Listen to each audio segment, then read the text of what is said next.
Dan sebelumnya kita memohon pada Allah Subhanahu wa taala taufik. Semoga Allah memberikan kemudahan untuk kita memahami apa yang kita pelajari, dan semoga Allah juga memberikan kemudahan untuk mengamalkan apa yang telah kita ketahui. Baik jamaah yang dimuliakan oleh Allah Tabaraka wa taala, kita lanjutkan kajian di pagi hari ini dari pembahasan kitab Ad-Da'wa Dawa. Berkata penulis rahimahullahu taala rahmatan wasi'atan, wa fi musnadil Imam Ahmad wa fi musnadil Imam Ahmad, dan di dalam musnad Imam Ahmad, kata beliau rahimahullah, beliau menukil satu hadis yang terdapat dalam musnad Imam Ahmad, min hadisi Usamata ibn Syarik, dari hadis Usamah bin Syarik, dari hadis Usamah bin Syarik, ani Nabi sallallahu alaihi wasallam, dari Nabi Muhammad sallallahu alaihi wasallam. Beliau bersabda, innallaha lam yunzil da'an illa anzala lahu shifaan. Nabi mengatakan, sesungguhnya Allah Subhanahu wa taala tidaklah menurunkan penyakit. Tidaklah Allah menurunkan penyakit. Penyakit apa saja secara umum, baik penyakit medis ataupun non medis. Apa saja? Baik penyakit lahiriah maupun penyakit batiniah. Baik penyakit lahiriah maupun penyakit batiniah. Kecuali Allahu Jalla Dzikruhu menurunkan penawarnya atau obatnya.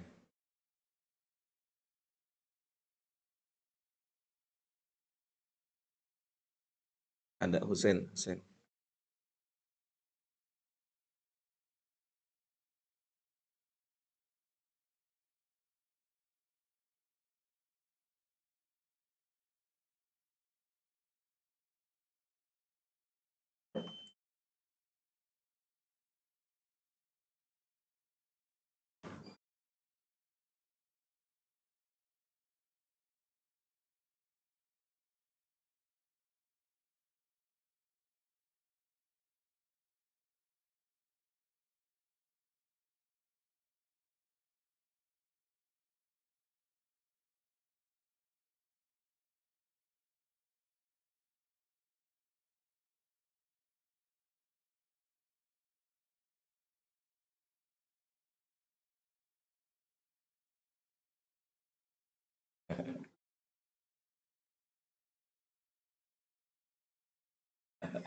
Baik, kita lanjut.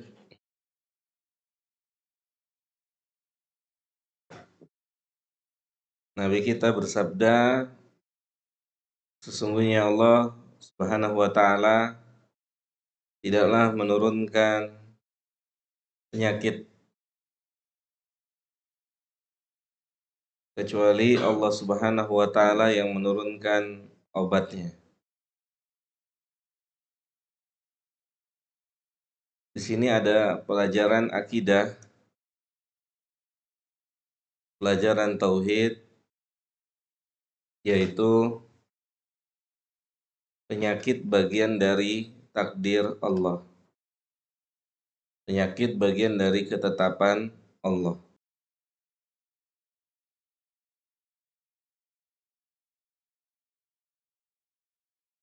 Artinya, dia berlaku seperti ketetapan atau takdir Allah yang lain. Ketika sudah ditetapkan oleh Allah, maka tidak ada satupun yang bisa mengelak.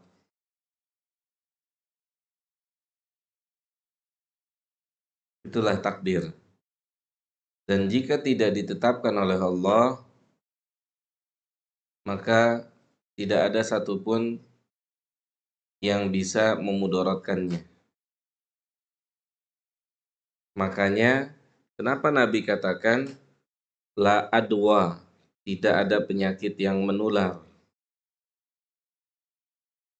Artinya, para ulama menjelaskan, tidak ada penyakit yang menular dengan sendiri. Tapi, penyakit itu, kalaupun berpindah dari satu orang ke orang lain, itu adalah hasil ketetapan Allah Subhanahu wa Ta'ala. Sehingga apa? Secara syariat, secara syariat kita tidak bisa mengatakan saya sakit karena si fulan, karena tertular oleh si fulan. Secara syariat tidak bisa dibuktikan. Secara syariat tidak bisa dibuktikan. Kenapa? Karena Allah sendiri menafikan itu. Allah sendiri menafikan. Bukan artinya juga kita bersikap sembrono, tetapi di compare, dijamak. Seperti misalnya nanti di sini penulis juga akan membawakan satu kisah tentang Umar ibnul Khattab radhiyallahu taala anhu yang akan mendatangi satu negeri, yang akan safar ke satu negeri, dan Umar mendengar di negeri tersebut terdapat taun atau penyakit yang menular atau penyakit yang berbahaya. Taun, penyakit yang mematikan. Jadi taun itu istilah untuk penyakit-penyakit yang mematikan seperti kita di zaman kita sekarang ini. Sebagian ulama memasukkan corona bagian dari taun. Saya katakan sebagian karena sebagian ulama yang lainnya tidak memasukkannya. Nah, saat Umar telah mendengar adanya taun di satu negeri yang akan dia datangi, maka Umar memutuskan untuk tidak jadi safar ke negeri tersebut. Tidak jadi safar ke negeri tersebut. Maka kemudian para sahabat bertanya kepada Umar, kenapa Umar lari atau kabur dari takdir Allah? Maka Umar menjawab, begitulah hidup. Kita berjalan berpindah dari satu takdir ke takdir yang lainnya. Begitulah kehidupan. Kita pindah dari satu takdir ke takdir yang lain. Jadi di-compare ketika memang diketahui adanya kemudaratan di satu tempat, maka yang terbaik untuk tidak mendatanginya. Kemudian jika kita sudah ada di tempat tersebut, Nabi mengatakan, seseorang yang sudah berada di tempat yang ada taun, kata Nabi, dilarang untuk pergi dari tempat itu, tetapi bertahan di situ. Bertahan di tempat itu. Terus Nabi memberikan penjelasan, kalau memang ditakdirkan kena, dia kena. Kalau tidak, ya tidak. Kata Nabi seperti itu. Kemudian Nabi mengatakan, jika ditakdirkan dia kena taun di tempat yang ada taun itu, maka dia mati sebagai seorang syuhada atau syahid. Memang memahaminya susah-susah gampang. ya, susah-susah gampang. Ketika orang sudah berada di situ, Nabi menganjurkan untuk tetap di situ karena di situ ada peluang kalaupun terkena taun itu ada peluang untuk mati syahid. Ada peluang untuk mati syahid. Bukan artinya juga sembrono.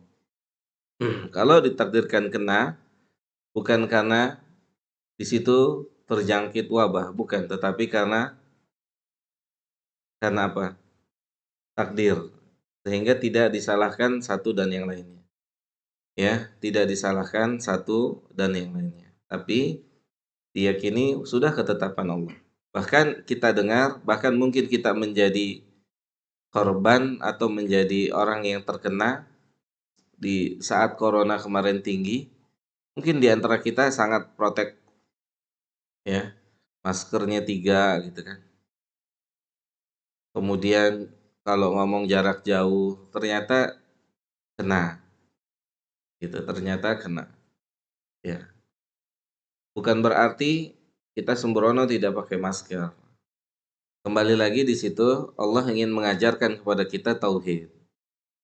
Kalau memang sudah waktunya mau pakai atau tidak pakai masker, kena. Bukan artinya juga kita tidak pakai masker. Karena Umar juga nggak jadi berangkat, adanya ikhtiar agar tidak terkena. Ya, kalau sudah terkena, maka harus diyakini bagian dari takdir Allah. Bagian dari takdir Allah yang tidak bisa dielakkan, ya, yang tidak bisa ditolak. Ini pelajaran pertama, sangat penting. Bahwasannya yaitu penyakit bagian dari takdir Allah Subhanahu wa taala. Ya, bagian daripada takdir Allahu Jalla Dzikruhu Subhanahu wa taala.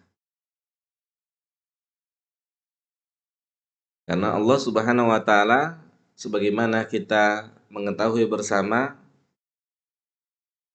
di antara rukun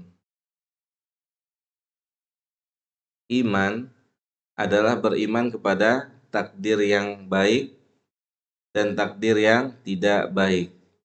Tetapi yang perlu kita ketahui saat Nabi mengatakan kepada Jibril, antu'mina bil qadari khairihi wa syarrihi, yaitu Nabi katakan kau beriman dengan ketetapan Allah yang baik dan yang buruk.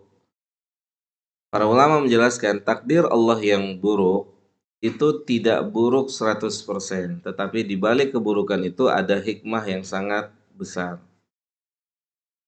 Ada hikmah, setiap takdir Allah ada hikmahnya. Diketahui ataupun tidak diketahui oleh manusia.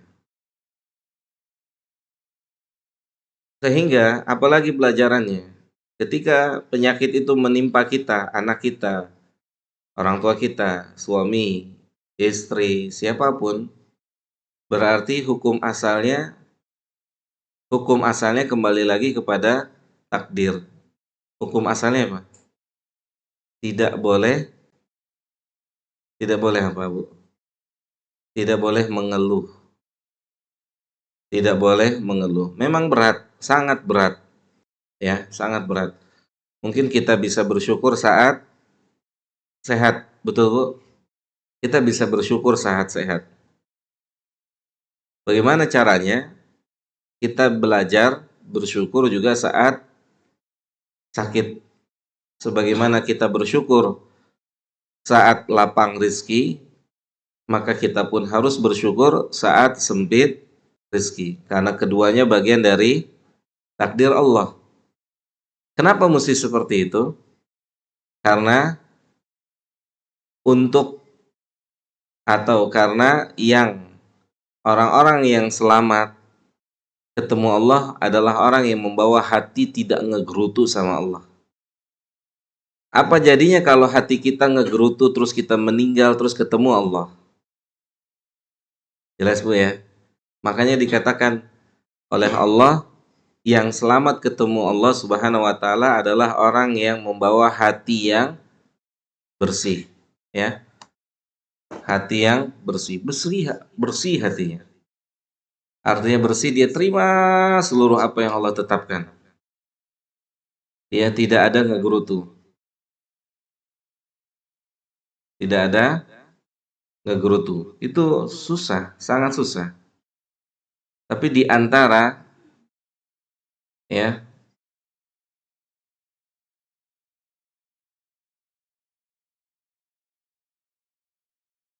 dalam surah Asy-Syu'ara, dalam surah Asy-Syu'ara ayat 88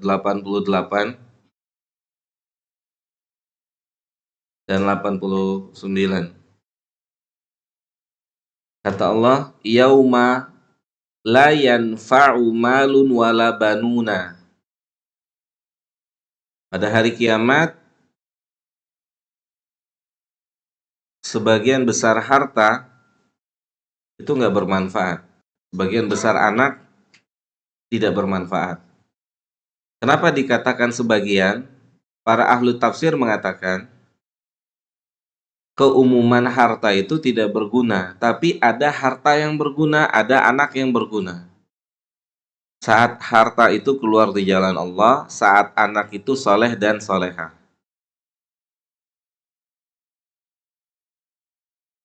Ya, jadi kata para ahlu tafsir dalam mentafsirkan ayat ini, harta yang dimaksud dengan harta tidak berguna besok di hari kiamat, anak yang tidak berguna besok di hari kiamat, adalah harta yang tidak diperoleh dari jalan yang halal, tidak dikeluarkan ke tempat yang halal. Anak yang tidak soleh, anak yang tidak soleh. Dia nggak punya manfaat besok di hari kiamat. Itu penafsiran para ulama yang pertama. Penafsiran yang kedua, kata para ulama, iya. Harta dan anak-anak yang soleh yang bermanfaat pun tidak berguna kalau tidak diterima sama Allah. Tidak diterima sama Allah. Walaupun hartanya bangun masjid, walaupun hartanya bangun pesantren, walaupun anaknya jadi anak soleh, soleha, tapi kesolehan dan kebaikannya hanya bernilai lahiriah. Jelas nggak, Bu? Ah, artinya gini, misalnya dia punya harta, dia bangun masjid, dia bangun pondok, oke, di mata kita bagus, bagus ya. Terus dia punya anak rajin sholat, berbakti pada orang tua, anak bagus ya, bagus. Tapi ternyata hal ini hanya sifatnya lahiriah. Batin dari pelaku, batin dari pelaku yang bangun masjid, bangun pondok, jadi anak soleh atau soleha, batinnya tidak mengharapkan pahala, tidak mengharapkan ganjaran, bukan karena Allah. Gitu. Jadi, sekalipun sudah bernilai bagus, bisa tidak bermanfaat besok di hari kiamat.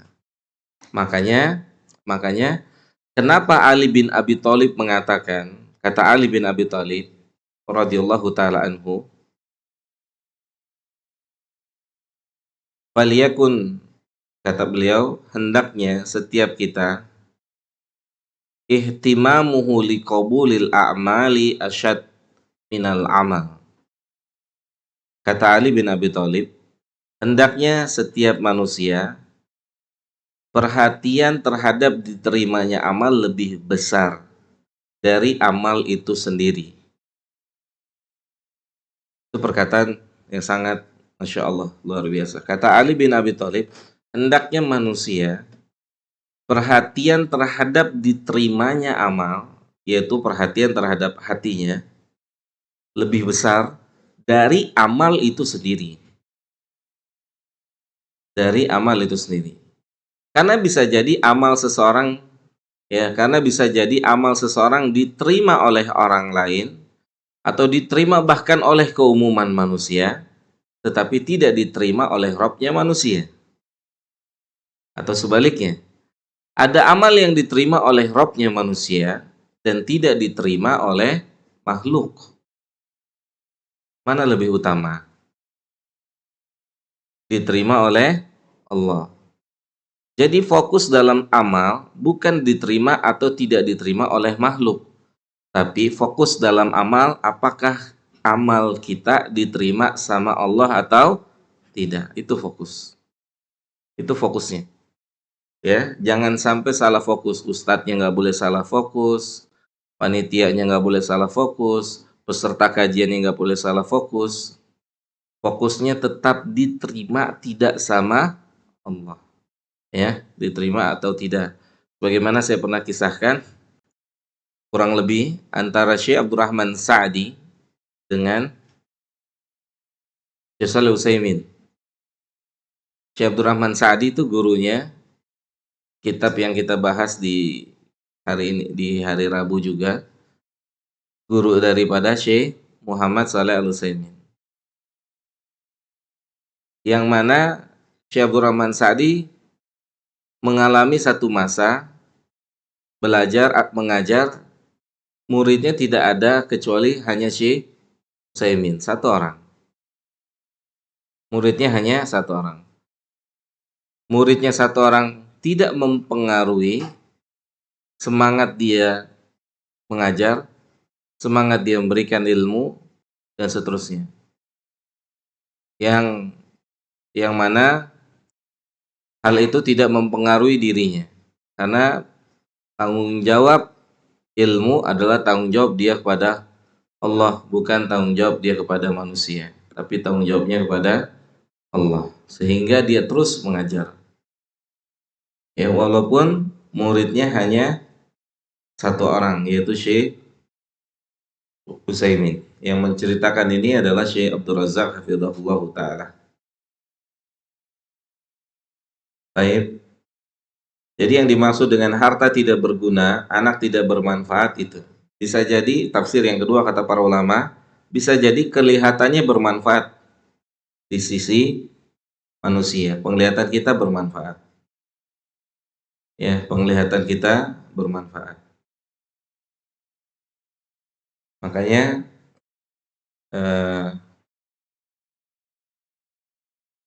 semoga amal kita memang amal-amal yang soleh, terutama amal soleh di sisi Allah Subhanahu wa Ta'ala, bukan hanya soleh atau bukan hanya penilaian manusia amal baik, ternyata di sisi Allah bukan sebagai amal yang soleh.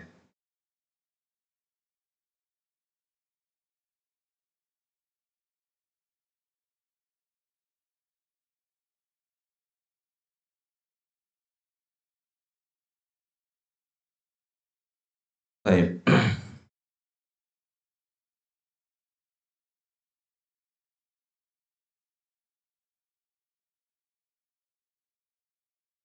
Kemudian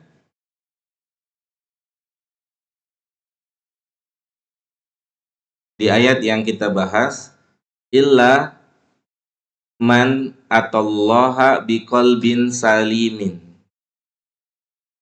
Di ayat 89. Ya. Jadi Ibu, jadi jamaah, jaminan keselamatan kita itu bukan amal kita, tapi hati kita. Jaminan keselamatan saat ketemu Allah itu hati kita. Maka walaupun kita sudah bangun masjid, walaupun kita bangun musola, apapun kebaikan yang kita lakukan itu bukan satu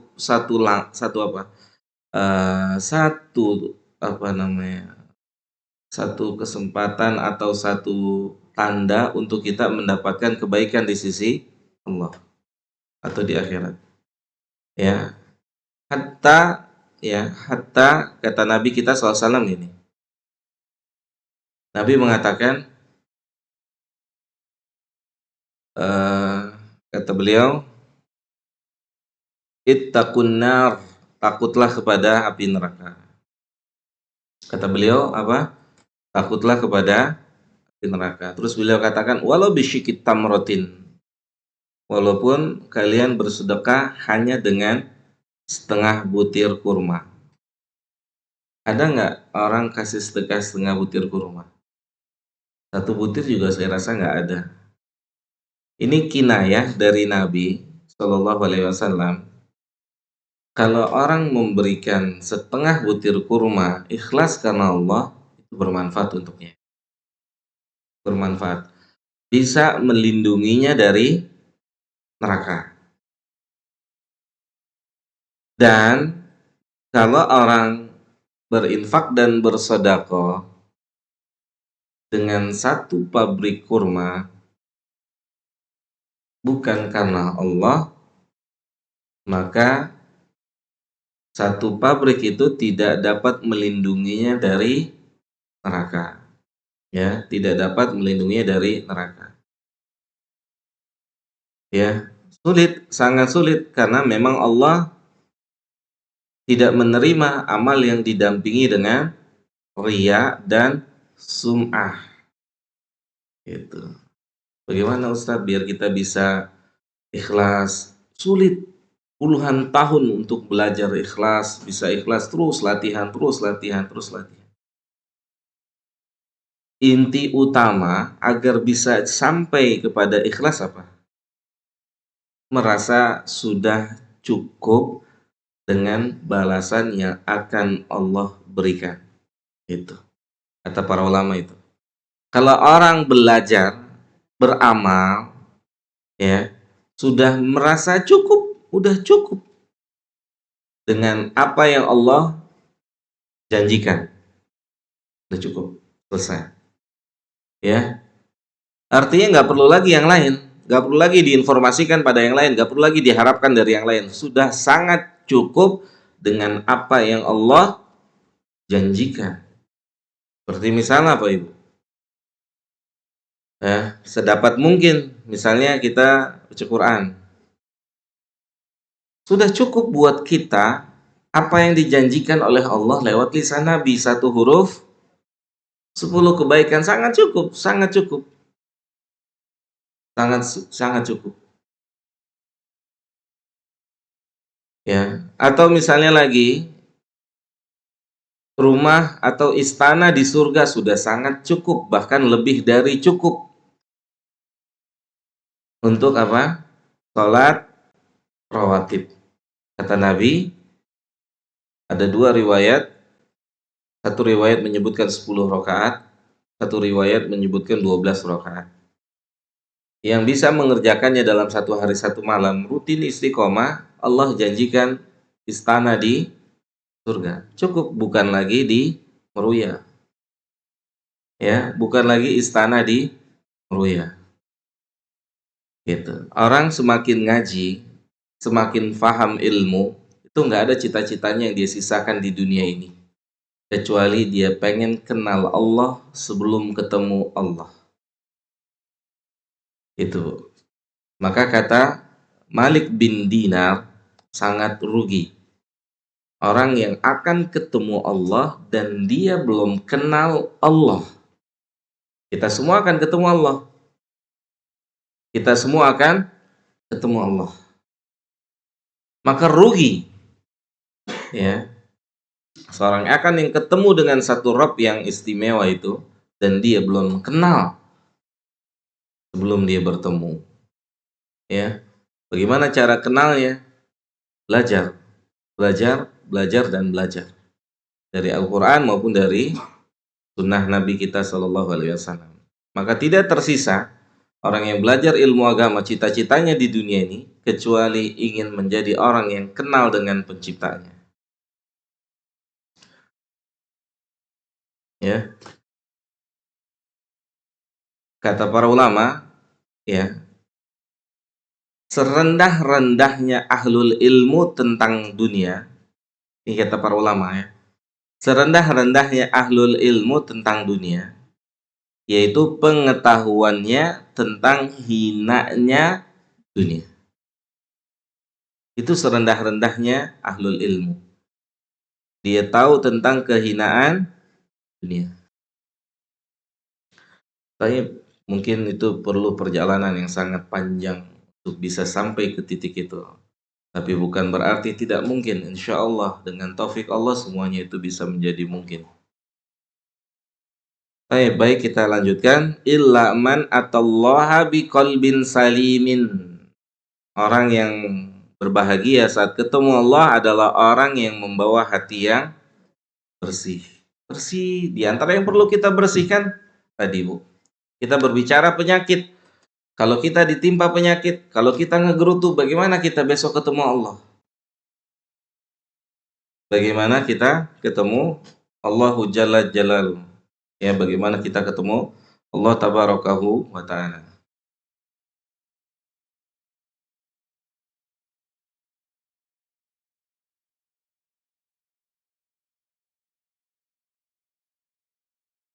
Coba dibuka firman Allah Subhanahu wa Ta'ala dalam surah Al-Hajj ayat yang ke-11.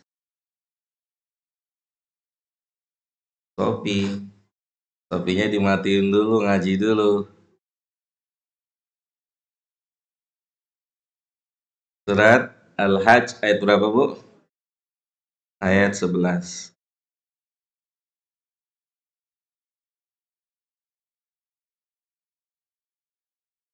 Lihat, semoga kita tidak termasuk dengan apa yang Allah firmankan. Apa yang nggak ada dalam Al-Quran? Allah bilang apa? Wa minan nasi man ya'budullaha ala harfin. Di antara manusia, ya, ini kata Allah, di antara manusia ada yang mereka menyembah Allah tapi tidak maksimal di ujung. Tergantung takdir. Dia menyembah Allah tergantung takdir. Ini sindiran nih dari Allah nih. Ya, ini sindiran dari Allah. Untuk siapa? Untuk orang-orang atau untuk kita manusia yang memiliki sifat kayak gini. Kata Allah, di antara manusia ada yang menyembah Allah tergantung takdir. Tergantung takdir. Fa in asabahu khairan itma'anna bihi. Kalau takdirnya apa? Baik, ya, kalau takdirnya apa? Baik, dia senang, puas, dia sembah tuh Allah, rajin ibadah, rajin pengajian. Wah, pokoknya begitu. Seluruh kebaikan, ya, rajin ke pengajian, rajin ibadah, rajin baca Quran, rajin begini, kebaikan dia kerjakan. Tapi kata Allah apa? Wa in asabathu fitnatun. Ingat, kita tidak hanya diberikan satu takdir. Saya sering bilang, kita mungkin bisa senang dengan satu takdir Allah, yaitu takdir yang kita rasakan. Baik, kita bisa bersyukur. Tapi belum tentu. Ya, belum tentu.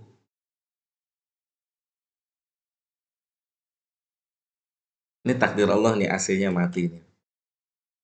Ya. Saat tadi nyala, bersyukur. Sesaat sudah mati, kira-kira tetap bersyukur apa bersabar ya? Itu. Ya, qaddarallah. Qaddarallah. Lihat, ini sindiran dari Allahu Jalla Dzikruhu. Kata Allah apa? Wa in asabathu fitnatun. Ada nggak orang yang kenapa kok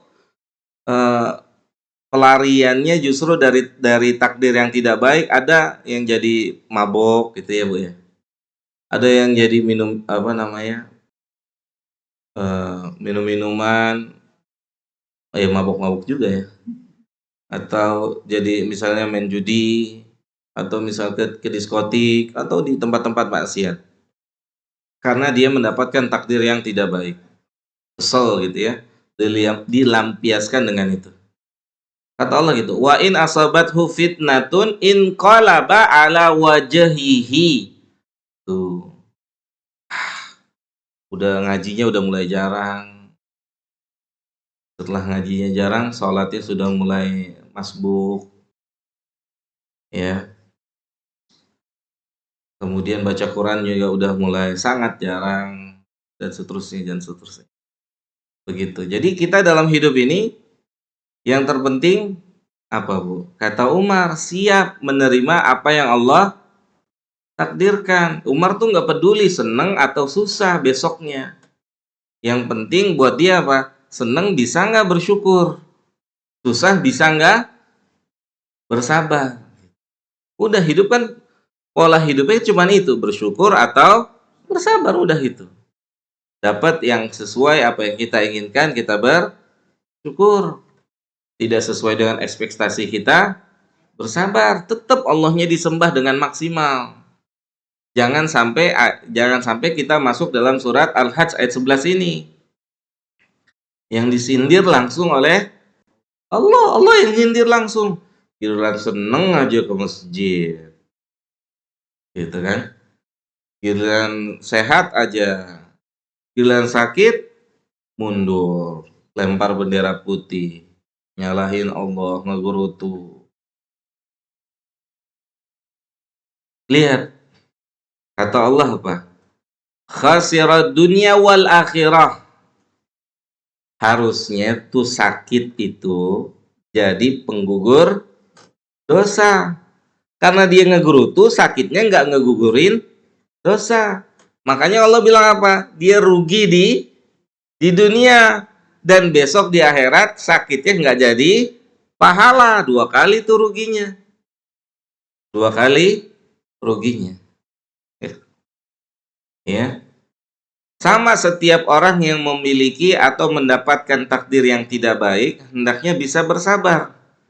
Jangan sampai ruginya 2 kali. Mohon izin, sudah ditakdirkan oleh Allah hidup susah, jadi bandar narkoba, gitu. Atau untuk yang perempuan menjadi PSK, hidupnya udah susah, gitu. Jangan sampai dia ruginya 2 kali. Di dunia ini dia rugi, di akhirat dia rugi. Dan ini adalah ya kerugian yang nyata, kerugian yang sangat nyata. Baik, kita lanjut. Itu adalah pelajaran akidah yang pertama, bahwasannya penyakit itu adalah bagian dari takdir, yang kita juga harus bersabar menerima apa yang Allah tetapkan untuk kita. Ya, bersabar.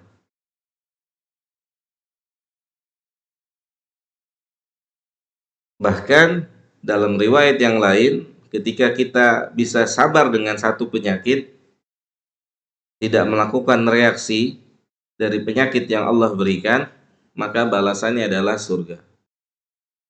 Tidak melakukan reaksi artinya tidak komplain, kemudian tidak menizin, tidak melakukan usaha pengobatan.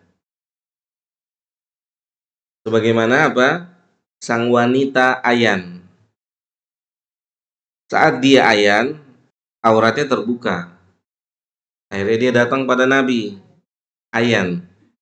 Saat dia Ayan, auratnya terbuka. Kemudian dia datang nemuin Nabi kita Muhammad SAW. Dia bilang pada Nabi, tolong doain. Karena dia tahu doa Nabi dikabulin oleh Allah.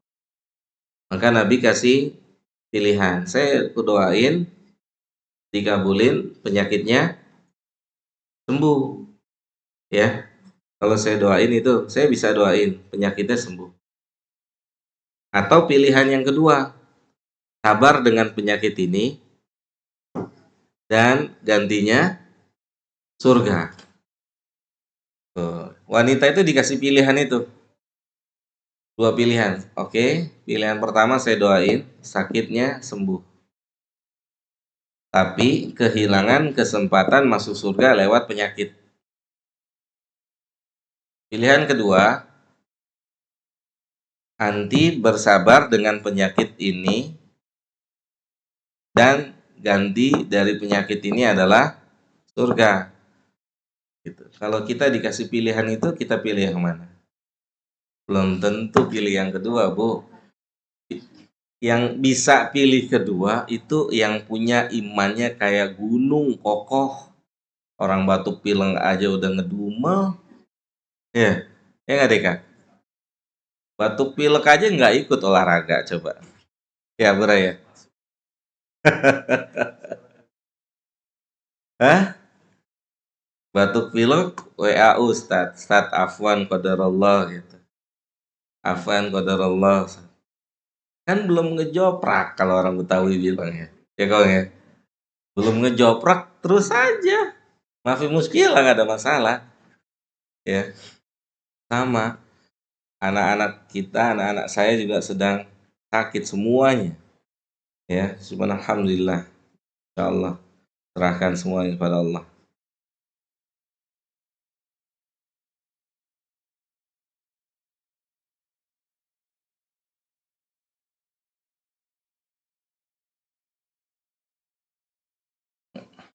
Nah, kemudian sang wanita pilih apa? Pilih nomor 2. Kalau kita ya belum tentu juga. Makanya apa, Bu? Karena Islam ini agama yang sempurna, Islam membolehkan apa?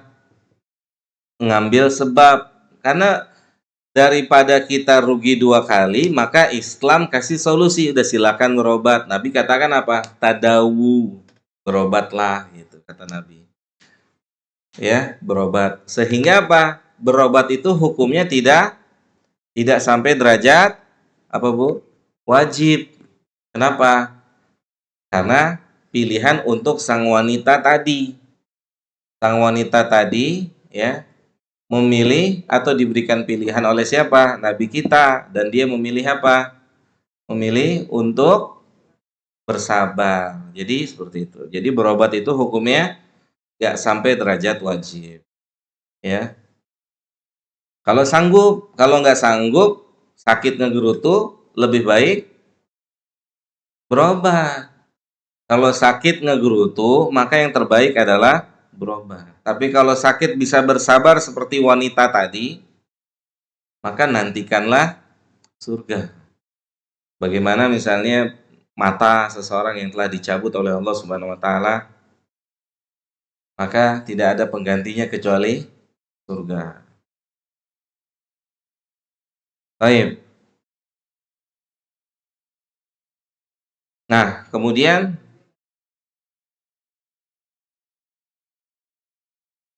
kata Nabi kita Shallallahu alaihi wasallam, Allah yang turunkan, Allah yang takdirkan penyakit, dan ada pelajaran akidah yang berikutnya.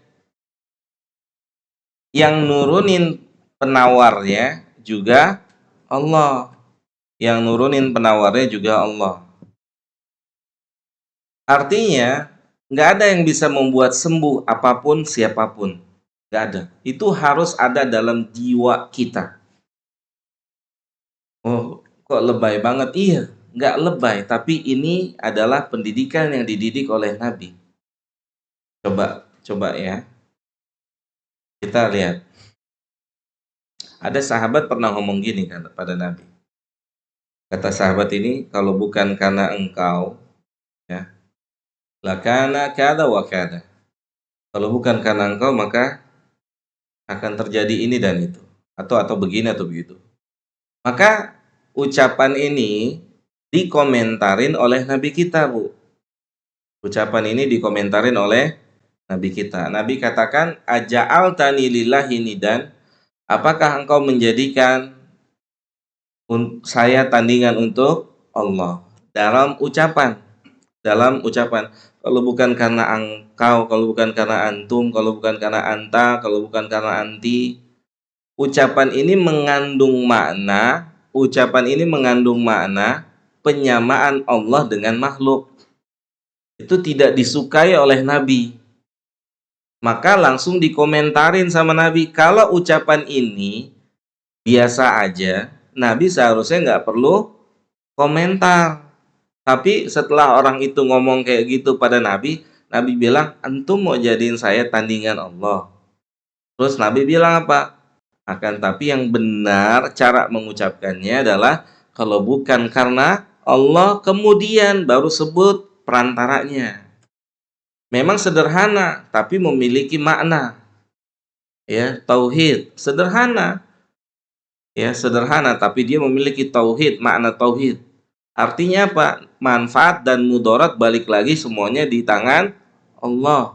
Kalau bukan karena Allah, kemudian bapak dokter, kemudian obat ini, kemudian ibu ini, kemudian ini dan itu. Sehingga hak Allah tidak hilang walaupun hanya dengan lisan. ya, sehingga hak Allah tidak hilang.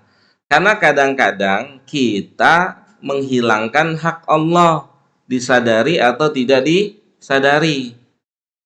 Kita hilangkan hak Allah. Misalnya apa? Sembuh nih penyakitnya. Kenapa sembuh? Itu obat itu, bapak itu, dokter itu. Hak Allah hilang di lisan. Dikhawatirkan hak Allah juga hilang di mana, Bu? Di hati. Ini bahaya. Itu bahaya. Coba nih ya. Ini dampak mudarat nih ya. Dampak mudarat. Saat kita diberikan kesembuhan oleh Allah Jalla dzikruhu lewat penyakit A, lewat obat, ya misalkan taruhlah obat X, penyakit A X, obatnya X. Saat tiba penyakit itu kembali, apa yang dicari? Allah atau X? X. Itu mudaratnya. Sudah masuk dalam hati kita. Sudah masuk ke dalam hati kita. Gitu. Makanya bagaimana kita ini hidup bisa tentram, nyaman dengan Allah. Ya, bagaimana kita hidup ini bisa tentram, nyaman dengan Allah. Bagaimana misalnya makna daripada firman Allah Subhanahu wa taala dalam Al-Qur'an. Allah berfirman dalam surah Ar-Ra'du ayat 28. Alladzina amanu wa tatma'innu qulubuhum bi dzikrillah. Orang yang beriman itu, orang-orang yang benar-benar beriman itu, ketenangannya bersama Allah. Coba kita hidupnya tenang atau bergantung dengan sesuatu. Susahnya luar biasa. Susahnya luar biasa. Tapi bagaimana kita caranya dalam hidup ini bisa menjadikan sesuatu itu cuma perantara. Perantara. Kalau perantara berarti bisa apa, Bu? Kalau perantara berarti bisa dilakukan oleh apa? Oleh siapa? Oleh siapa saja. Oleh siapa saja dan oleh apa saja kalau perantara. Jelas ya? Paham enggak? Kalau perantara, kalau kita jadikan sesuatu itu perantara, perantara itu bisa dilakukan oleh siapa saja dan oleh apa saja. Kalau dia perantara. Tapi kalau pelaku utama tidak bisa digantikan. Pelaku utamanya siapa? Allah. Gitu. Maka jangan pernah bergantung dengan perantara. Capek hidup bergantung dengan perantara. Capek, letih, lelah hidup bergantung dengan perantara. Makanya bagaimana kita belajar, semoga sampai hati kita benar-benar bergantung itu hanya kepada Allah. Mohon izin sebelumnya. Anak yang hidupnya bergantung dengan bapak dan ibunya, diajarkan seperti itu oleh bapak dan ibunya, la qaddarallah, bapaknya meninggal dunia. Wah, hidupnya paling susah. Karena bapaknya sudah mendidik bagaimana bergantung pada bapaknya. Karena ibunya telah mendidik bagaimana bergantung pada ibunya. Gitu. Semua yang membuat kita nyaman selain Allah itu semu dan akan berakhir. Yang membuat kita nyaman selain Allah itu semu dan akan berakhir. Apa yang membuat kita nyaman semu? Di antaranya apa? Fulus. Kayaknya mukanya lagi ceria nih, Mbak, gitu kan. Tante, ukti seneng, iya, suami lagi dapat job gitu. Masya Allah, menang tender suami gitu. Ketemu lagi seminggu, kok beda sama seminggu yang lalu mukanya? Cepet amat sekarang gitu ya. Ditekuk kenapa? Iya, domsong, dompet kosong gitu kan. Iya gitu. Kok mukanya begitu sih gitu? Kok beda sama seminggu yang lalu? Lihat Bu, semua kesenangan selain bersama Allah itu sifatnya seperti itu. Sifatnya seperti itu. Maka bagaimana kita bisa naik kelas senang kita itu saat kita bersama Allah. Gitu. Masya Allah. Senang amat Mbak, ya alhamdulillah. Kan kita harus bersyukur dengan setiap kondisi gitu. Ketemu lagi sebulan, Masya Allah makin ceria aja mukanya Mbak.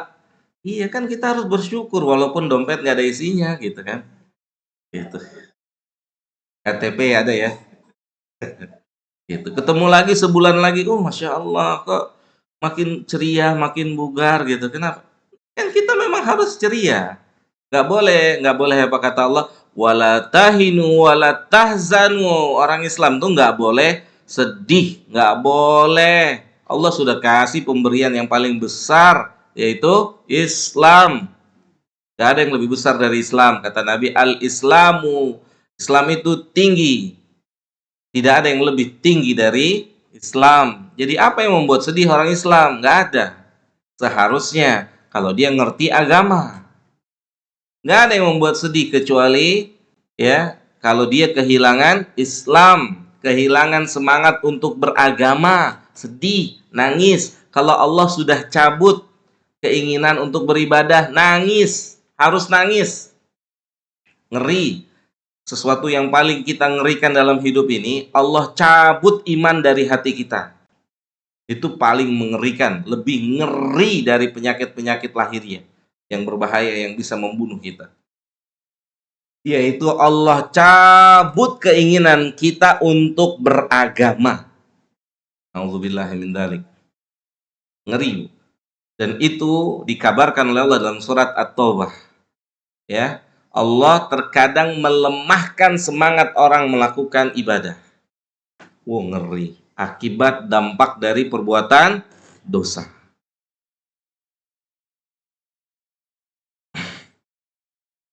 Nah, di sini illa anzala lahu syifaan, kecuali Allah Subhanahu wa taala yang menurunkan obatnya. Berarti ketika sudah sembuh ya, ketika sudah sembuh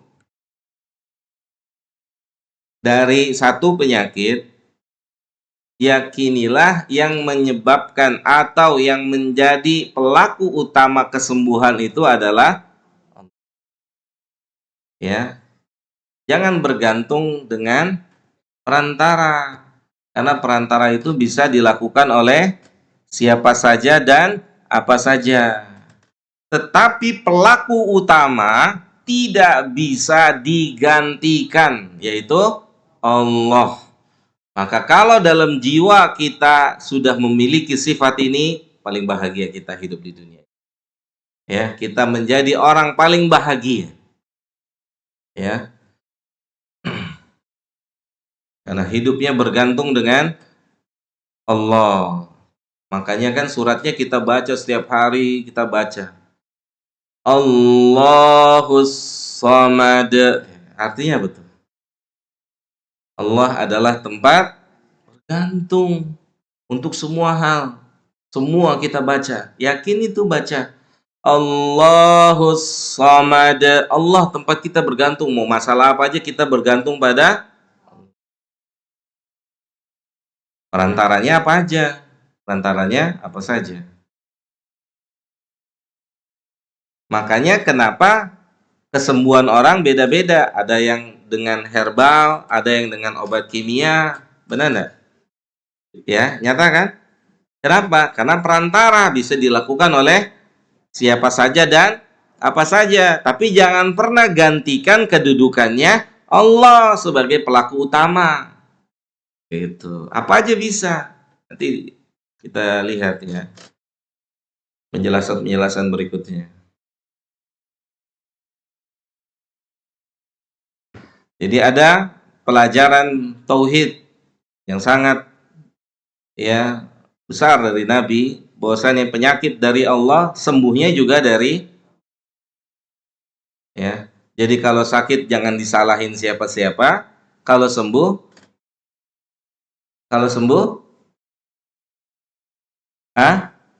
kan kalau sakit jangan nyalahin siapa-siapa, tapi pulangkan itu semua bagian dari takdir Allah, kan gitu ya.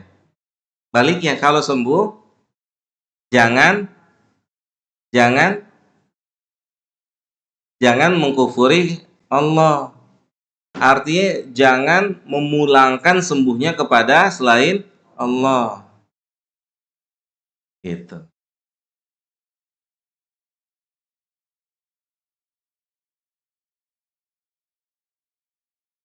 Ya, lihat seperti Allah berfirman dalam Al-Qur'an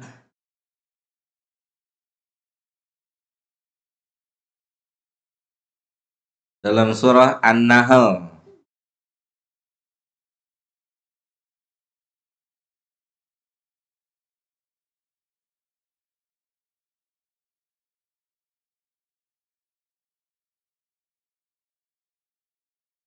An-Nahl ayat 83.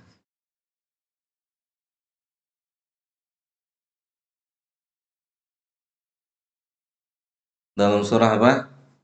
An-Nahl ayat 83.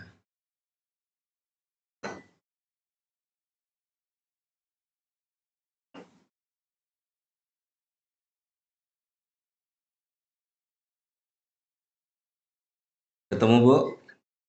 Oke, kita baca ya. Kata Allah, ya'rifuna ni'matallah. Manusia itu mengetahui nikmat Allah. Kan dalam ayat yang lain Allah katakan seluruh nikmat berasal dari Allah. Ya.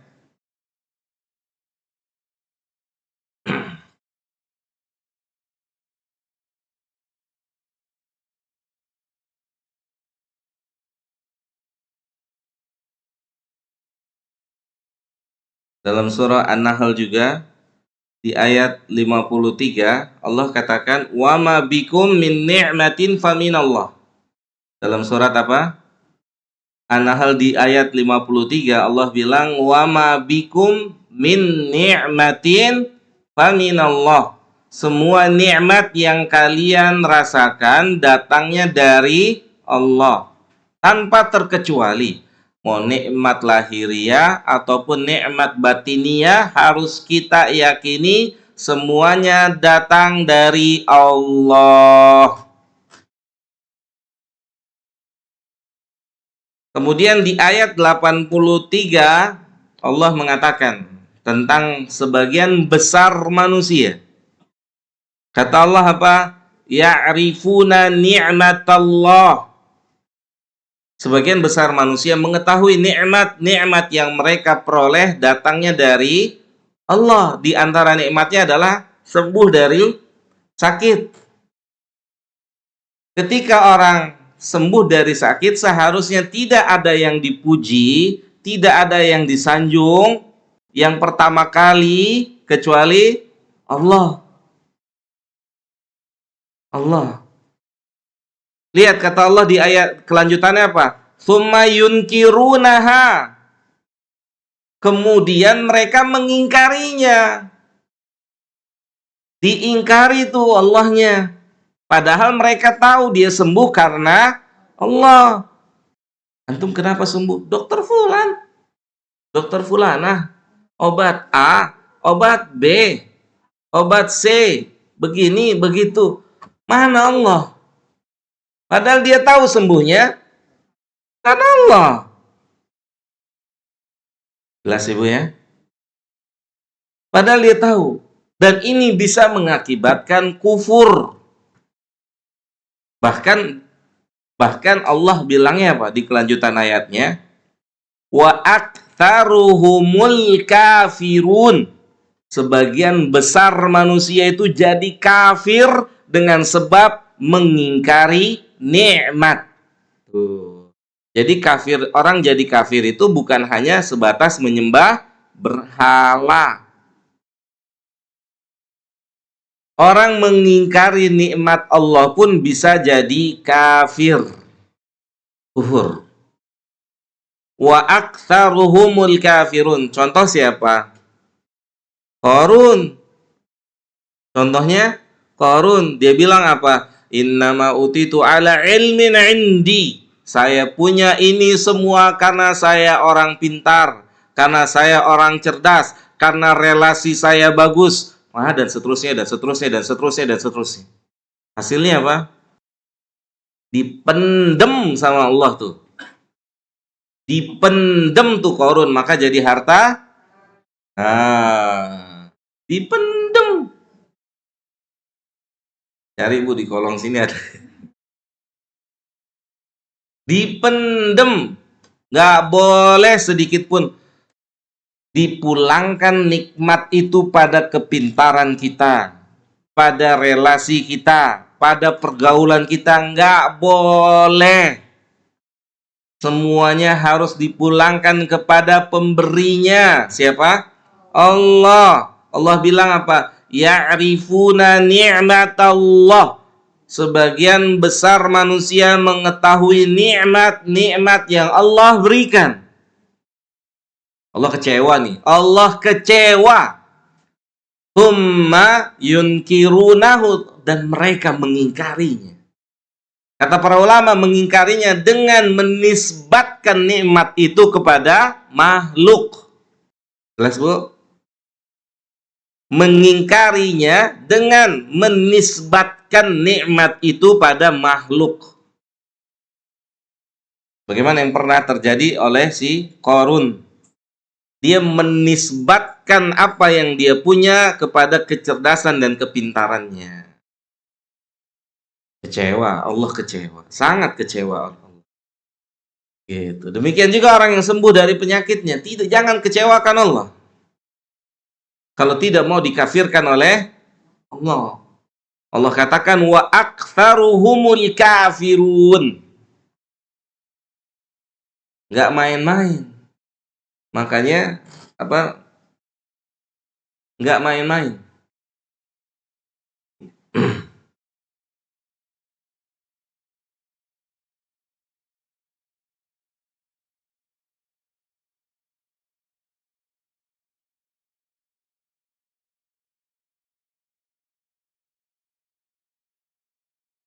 Saat Allah berfirman dalam surah Ibrahim ayat yang ke-7,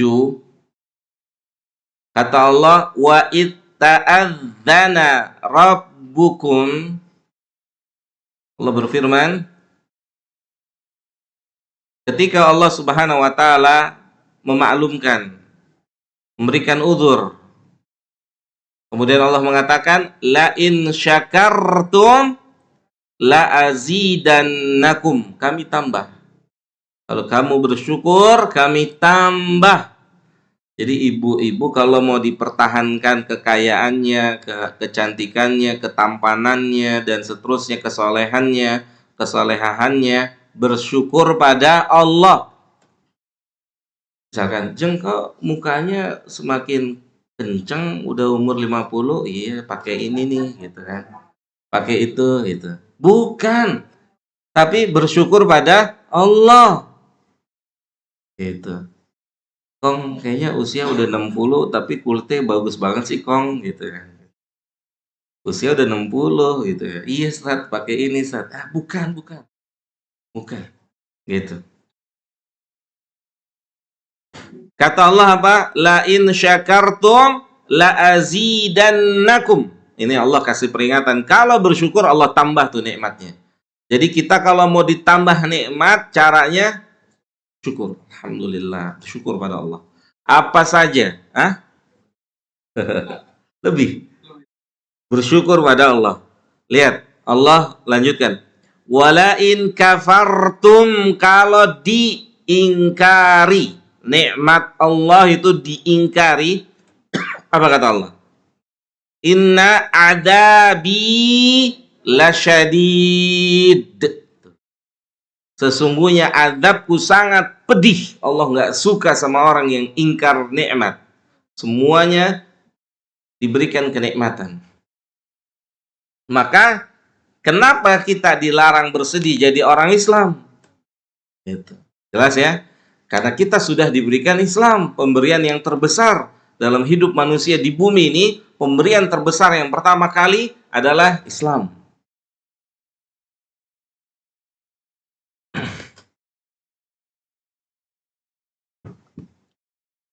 Kita kembali pada kitab illa anzalalahu syifaan, kecuali Allah Subhanahu wa taala juga yang menurunkan obat ya Bu ya. Jadi kalau sembuh dari satu penyakit, maka jangan sampai tidak dipuji Allah. Tapi Ustaz, bagaimana kalau cuman bilang gini, kalau Ustaz, kan tentunya ada perantara ya. Mbak, kemarin kayaknya pusing-pusing kok sekarang udah segar lagi. Maka cara yang tepat adalah iya, karena Allah, kemudian obat A, obat B, itu cara yang tepat. Gitu. Kemarin kayaknya batuk-batuk, pilek-pilek gitu. Kok sekarang kelihatannya udah segar? Iya. Semua karena Allah, sederhana, cuman memiliki makna. Karena Allah, kemudian itu bisa siapa saja dan apa saja. Yang nggak bisa siapa saja dan apa saja apa? Pelakunya. Siapa? Ah, kalau kita hidup begini nyaman, hidupnya di mana aja nyaman. Kenapa? Karena nggak bergantung dengan siapa saja dan apa saja, hanya bergantung dengan Allah. Itu. Makanya bagaimana kita bisa hidup seperti yang Allah gambarkan dalam surah Ar-Ra'du ayat 28 itu. Yaitu orang beriman tenangnya bukan saat tanggal muda saja. Gitu. Tanggal muda lebar-lebar senyumnya gitu. Hah? Tanggal muda lebar-lebar senyumnya gitu ya. Begitu masuk pertengahan, ujung, ya Allah. Hah? Gitu. Dari ujung, dari pertengahan udah kelihatan ini, ketahuan nih. Dompetnya nggak ada isinya gitu kan. Gitu. Nggak begitu. Hah? Nah, bagaimana kita bisa naik kelas senang kita tuh saat kita bersama dengan Allah Jalla Jalaluhu. Nah, kita lanjut. Kata Nabi, alimahu man alimahu. Maka ada sebagian manusia yang bisa menemukan apa yang Allah turunkan dari obat sebuah penyakit. Ya, dari sebuah penyakit.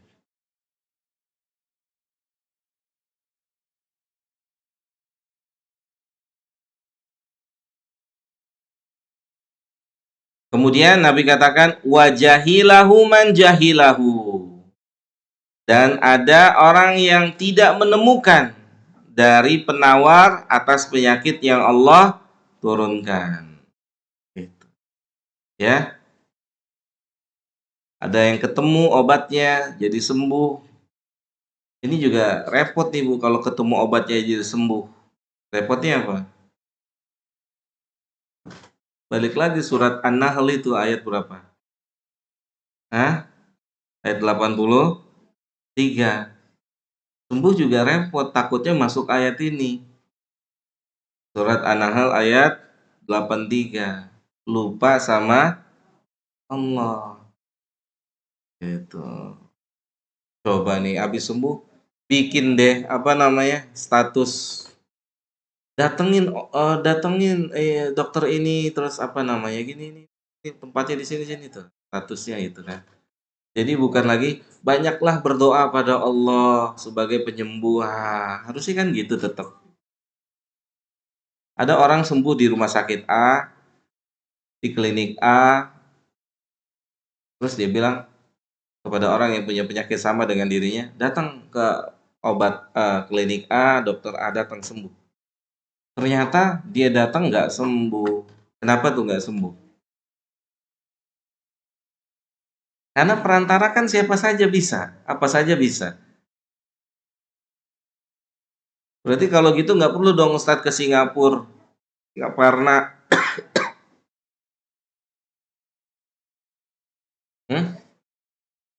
Singapura itu. Untuk ngapain? Berobat.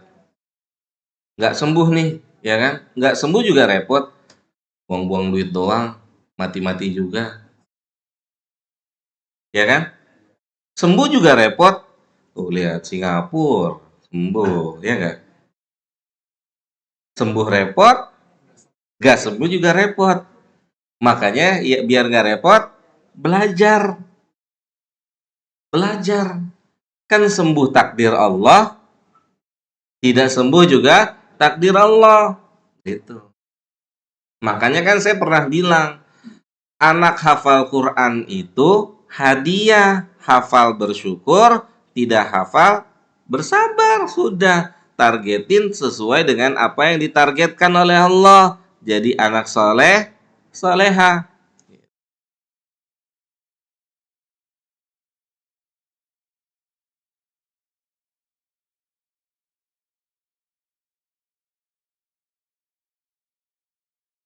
Baik, sampai di sini ada yang mau bertanya? Falyatafadhal.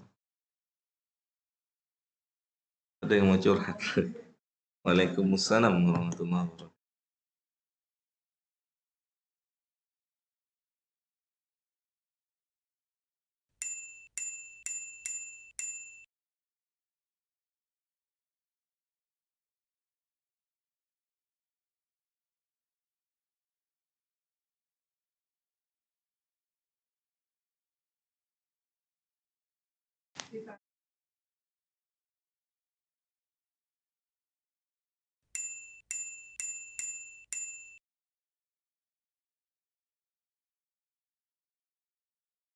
Iya, Ibu. Baik, sebagaimana tadi kita jelaskan, kan tadi saya jelaskan, saat kita mendapatkan satu takdir yang tidak baik, apakah kita sanggup memilih pilihan kedua sebagaimana sang wanita Ayan memilih tetap bertahan Ayan? Belum tentu. Dia bisa pilih tetap Ayan karena dia punya iman yang kuat. Udah, dunia nggak ada harganya di hati dia. Surga, surga, udah surga. Gitu. Dunia nggak ada harganya sudah.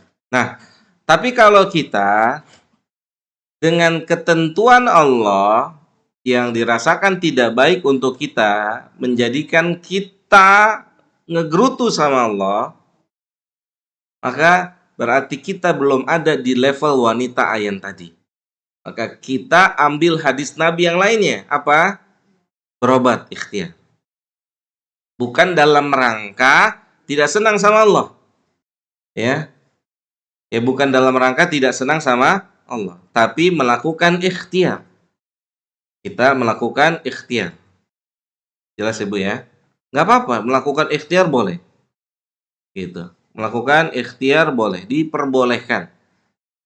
Kita katakan diperbolehkan, bukan diwajibkan, tapi diperbolehkan.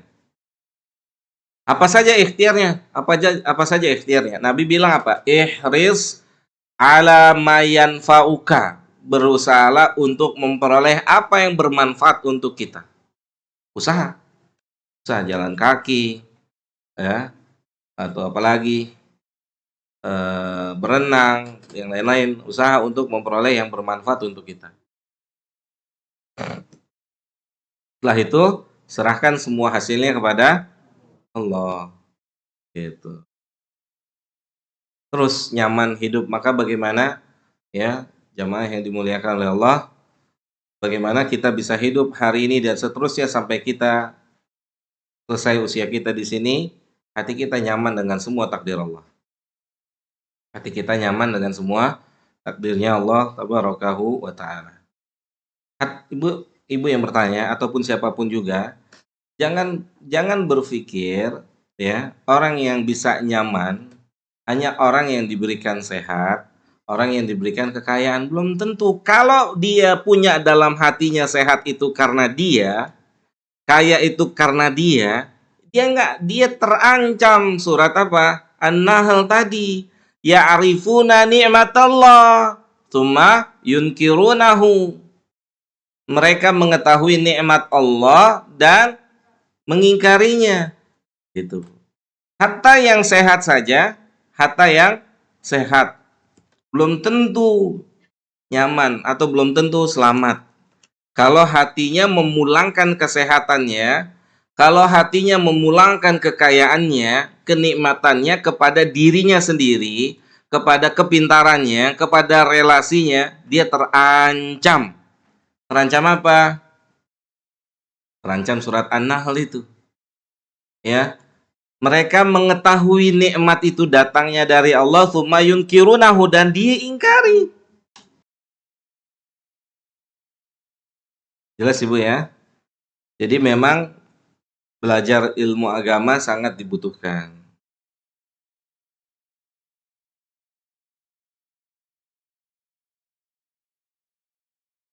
Baik, pertanyaan berikutnya. Assalamualaikum Ustadz. Waalaikumsalam warahmatullahi wabarakatuh. Jika saat kita memberi sesuatu kepada seseorang, kita lupa untuk mengharapkan pahala Allah.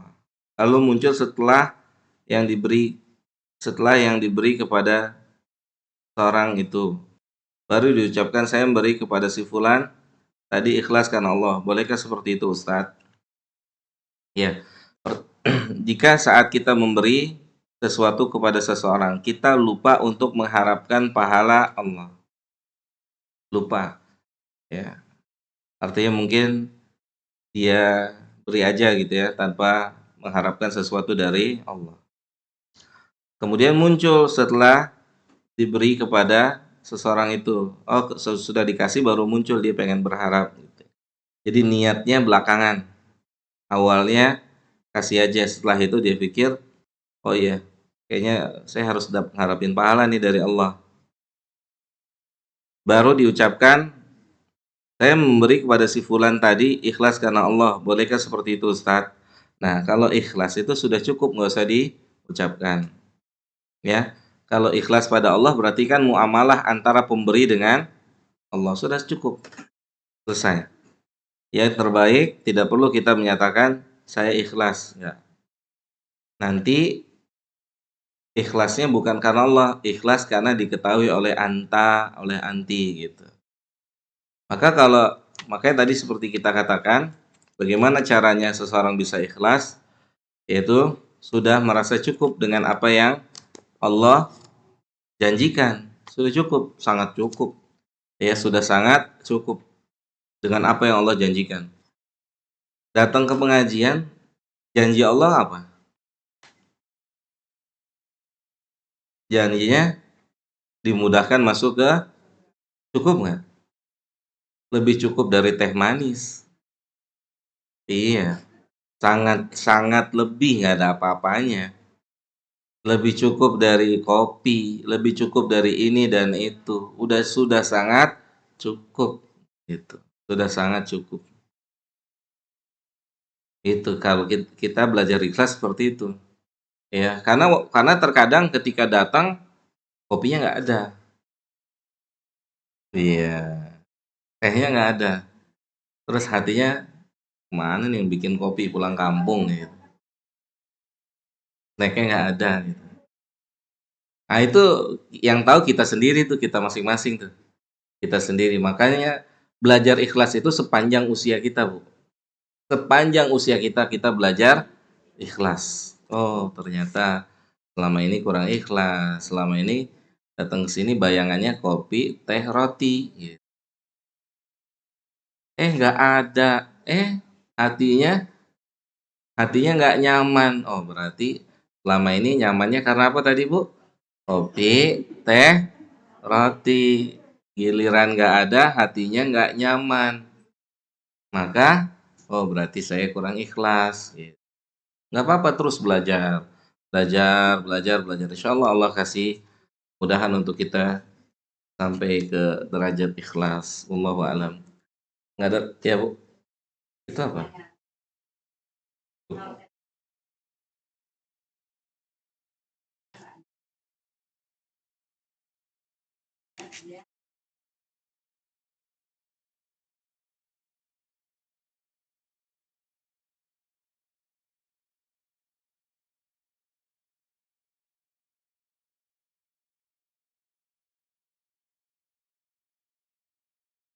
Iya, Bu. Sebagaimana kita ketahui, innamal a'malu binniyat.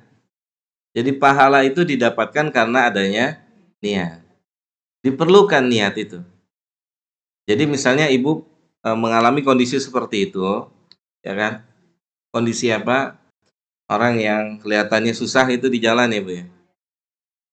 Secara lahiriah susah. Ibu kasih misalnya ibu kasih di jalan. Ibu berpikir, ibu harapkan ya Allah semoga saya diberikan kemudahan atas kemudahan yang saya berikan untuk orang lain. Kan kata Nabi Shallallahu Alaihi Wasallam, ya syarat kita ditolong sama Allah apa? Kita menolong orang lain. Nabi bilang apa? Menafasa. Ya, nafasa kata para ulama nafas kan menolong orang itu seakan-akan memberikan nafas tambahan, Bu. Bagi ngap-ngapan belum makan 3 hari 1 hari gitu kan. Mbak, ini nasi padang nih, ini minumnya teh manis anget gitu kan. Makan. Sama seakan-akan memberikan nafas. Kata Allah, kata Nabi SAW, nafasahullahu. Allah akan memberikan nafas, Allah akan memberikan bantuan padanya pada kesulitan-kesulitan dia besok di hari kiamat. Itu poin paling utama, Bu. Saat kita memberikan bantuan pada orang, kita harapkan Allah memberikan bantuan pada kita di hari yang sangat kita butuhkan bantuan, di hari kiamat. Gitu ya, Bu ya. Sama seperti misalnya Qiyamul Lail, tarawih, Bu. Kata Nabi apa? Man qama ramadhana imanan wahtisaban ghufira lahu ma taqaddama min danbihi au kama qala sallallahu alaihi wasallam. Siapa saja yang mendirikan salat malam qiyam Ramadan karena apa, Bu? Iman dan penuh perhitungan pahala, nah dia dapat tuh. Dapat apa? Ampunan dari Allah. Berarti yang salatnya, berdirinya diperintah suaminya, diperintah istrinya, diperintah ayahnya, diperintah bundanya, dia nggak dapat apa-apa. Iya, innamal a'malu binniyat. Makanya Islam, konsep Islam, saya pernah bilang, jangan didik orang jadi robot. Robot itu saat baterainya habis, mati. Nggak bisa jalan lagi. Saat kabelnya putus, mati. Islam tidak seperti itu. Pendidikan yang Nabi tanamkan di hati para sahabat, iman. Iman. Ketika iman itu kokoh, maka iman itu bisa menerima amal apa saja, walaupun harus mengorbankan harta dan nyawa. Walaupun harus mengorbankan apa? Harta dan nyawa. Kalau sudah ada iman, iman itu bisa mengerjakannya. Maka konsep pendidikan yang tepat adalah iman terlebih dahulu baru amal. Iman terlebih dahulu. Sebagaimana konsep ini diterapkan oleh Nabi Shallallahu Alaihi Wasallam. Sejarah yang mengajarkan itu. Tidak ada perintah sholat, tidak ada perintah puasa, nggak ada. Di awal-awal dakwah sampai Nabi pindah ke mana? Madinah. Baru turun berangsur-angsur perintah ibadah atau amal. Awalnya semua berhubungan dengan iman, tauhid. Maka setelah turun berangsur-angsur tentang Homer itu dilarang tidak sekaligus. Homer itu haram. Enggak, Bu.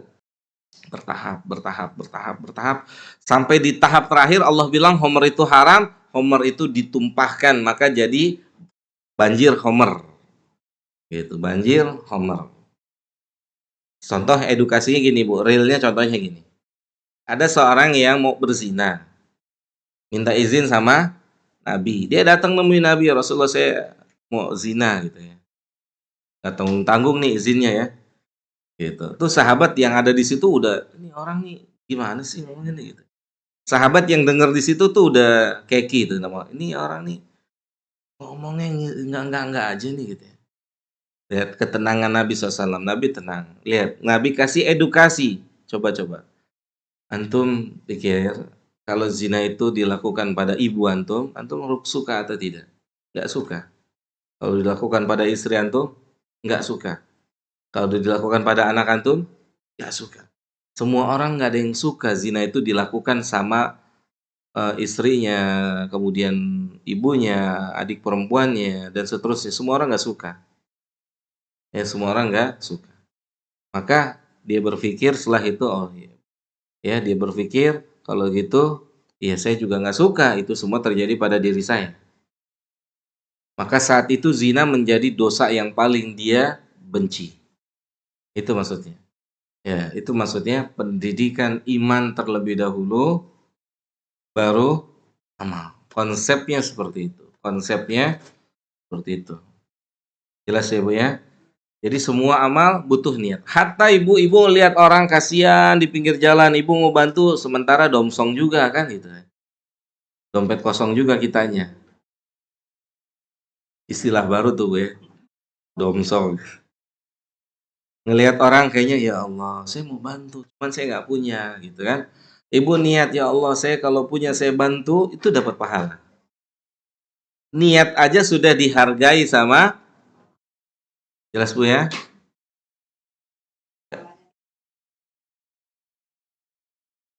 Mudah-mudahan niat kebaikan secara umum, tapi secara spesifikasi enggak.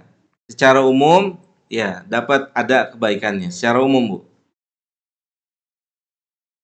Ada lagi yang mau tanya?